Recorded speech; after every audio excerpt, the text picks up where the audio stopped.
Hi, it's time for another verb of the day. Today's verb is trudge.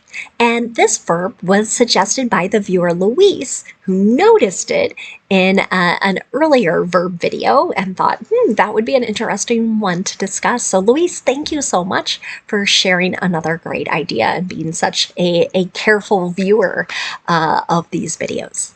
Now, let's take a moment and talk about the main way this verb gets used. The verb trudge is generally used to describe the action of walking slowly and with very heavy steps. So you might imagine someone kind of picking up their legs very slowly, right? And almost like it's difficult, or their legs and feet are challenging to lift. And they might be doing this because they're exhausted. They're very, very tired. Or it could be because the conditions are difficult. Maybe there's bad weather. Maybe there's challenging terrain. It's not a smooth path. For the moment, let's note that trudge is a regular verb. And I want to point out a pattern that's rather common in English, but not always discussed in our classes. And that pattern is the spelling D-G-E. These three letters are going to make one sound when they appear together. And that sound is like the letter J. It's a J sound. Okay? So I always find that interesting. Three letters, one sound. Okay? So keep that in mind. When we go to make the progressive form of this verb, we do want to drop the E before we add the ing suffix. We'll pronounce the progressive form like this: trudging. Trudging. The past tense and the participle forms of the verb can be made by just adding the letter D, since this verb already ends in an E. Now, I told you our verb trudge ends in a voiced sound.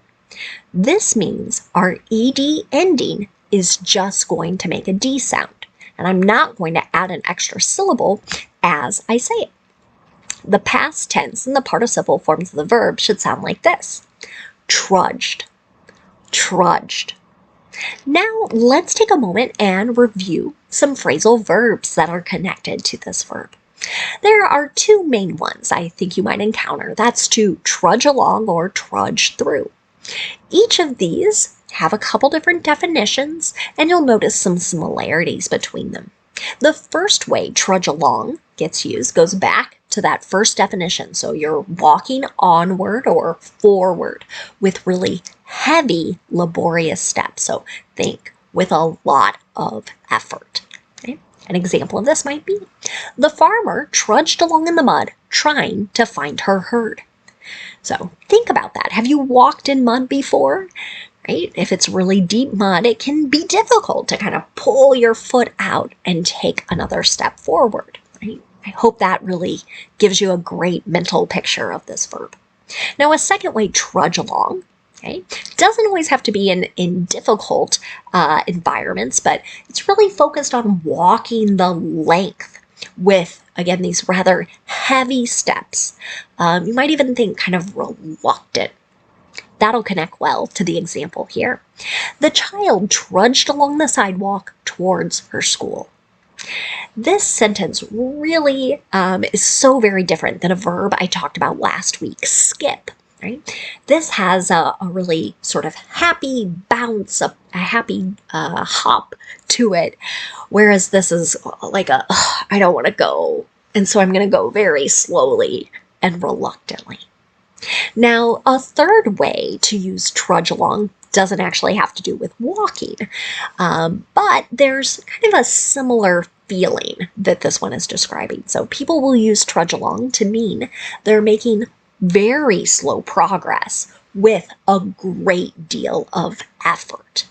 So that's what arduous means, right? With a lot of effort.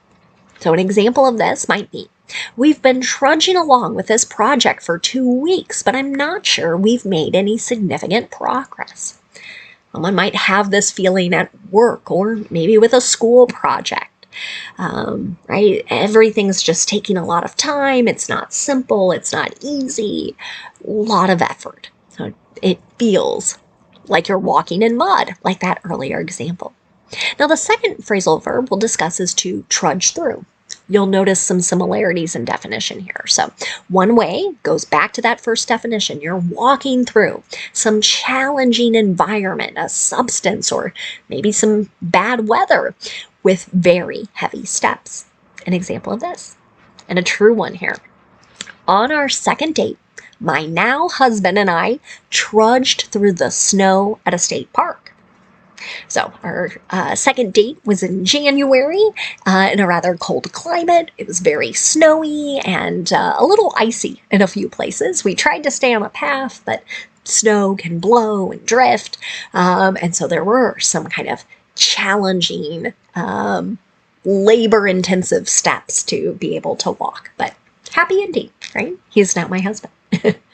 A second way to use trudge through means to progress through some task or an activity at a slow or arduous pace, so with a lot of effort. So, an example of this, I'm trudging through these spreadsheet updates. Right? So maybe someone's describing their work, maybe they're very small changes, but they're in many different places, so it just takes forever to complete this particular task. Now let's move on and talk about some more examples of our verb of the day in a couple different verb tenses. Today we're going to talk about the past progressive and the present progressive.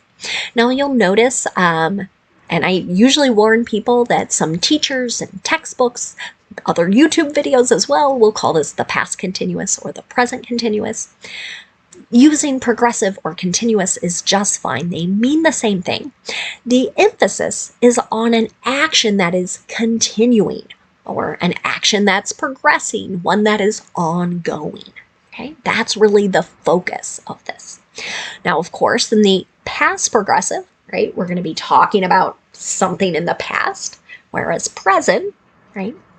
So we'll talk through some of those differences, but here's something they share in common. Past progressive has 2-letter P's in its name. Present progressive also 2-letter P's. Both verb tenses are going to require 2 parts to make our verb. Let's start with the past progressive. To do this or make a sentence in this verb tense, we're going to be using a past form of be and the ing form the verb. So our be verb has 2 forms in the past tense. This means we must pay attention to our subject.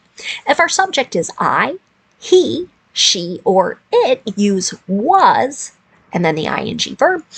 Or if our subject is you, we, or they, we're going to use were, W-E-R-E, and then the ing form the verb. Let's take a look at an example. He was trudging through the mud in his science classes as an undergrad, but after working for a few years, he reattempted organic chemistry and passed. I saw a sentence very close to this as someone was sharing they had a strong interest in becoming a doctor as a young person and someone who enrolled straight from high school into college.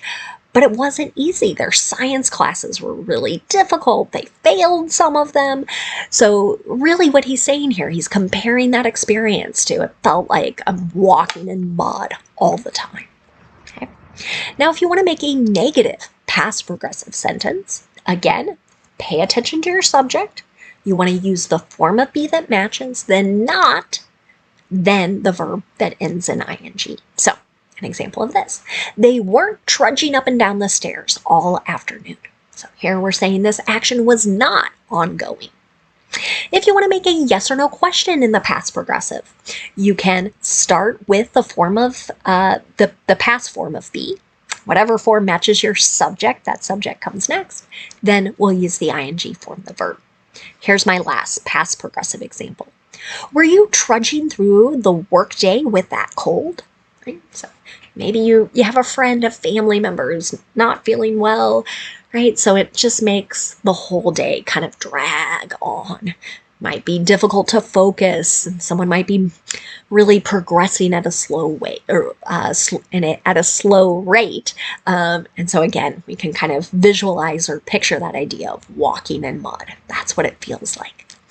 Now, let's take a look at present progressive sentences. We use this verb tense to talk about actions that are happening now, or to describe actions that are ongoing in a time period that has not yet been completed.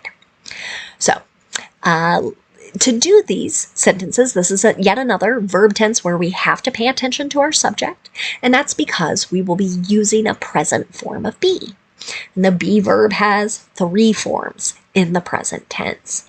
So, if our subject is I, use am, and then our ing ending. If our subject is you, we, or they, use are, and then our verb with the ing ending. Or if your subject is he, she, or it, use is, and then the verb with an ing ending.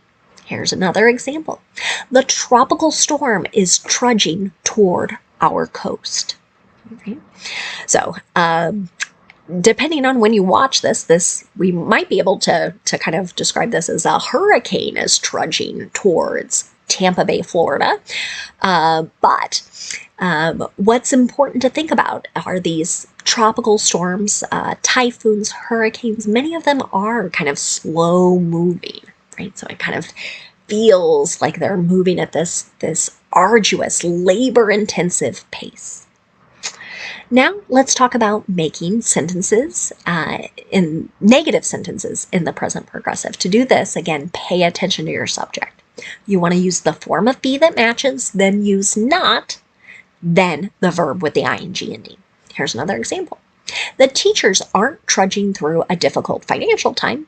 They have found creative solutions to stretch $1.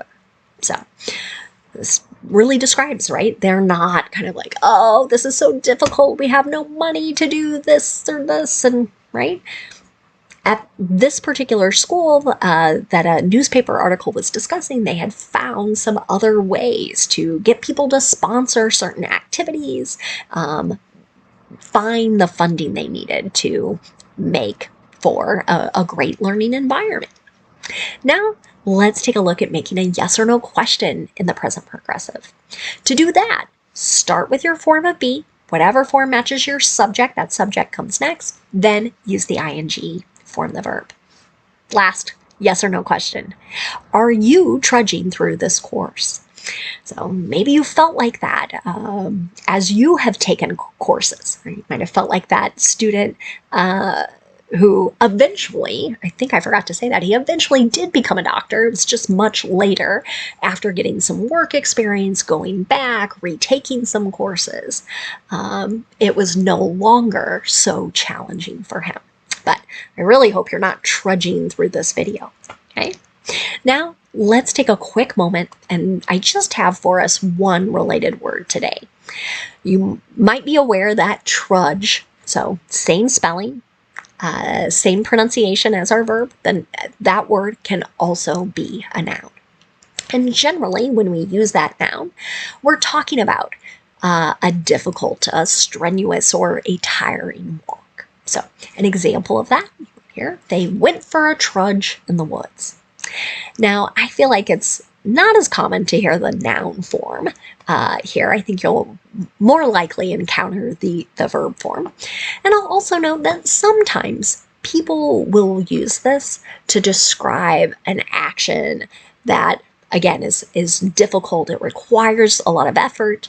Sort of, it feels like you're walking in mud. So I've heard books called a trudge, movies, other tasks or assignments as well. So again, a special thank you to Luis for suggesting today's verb, and I thank you all for watching.